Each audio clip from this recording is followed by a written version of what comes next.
tu untuk kita reset, bila ada kat bahagian panel ni tulis connection cannot use tray bypass.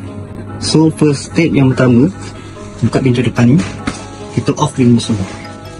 Off mesin.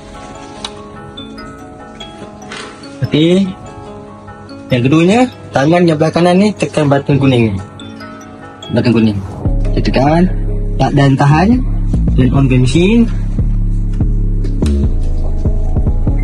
sehingga dia keluar.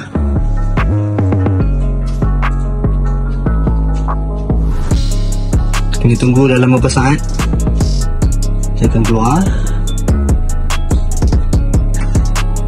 Ok, dia boleh lepas. Ok, touch dia tanpa reset, dia akan keluar. Ok, AES touch.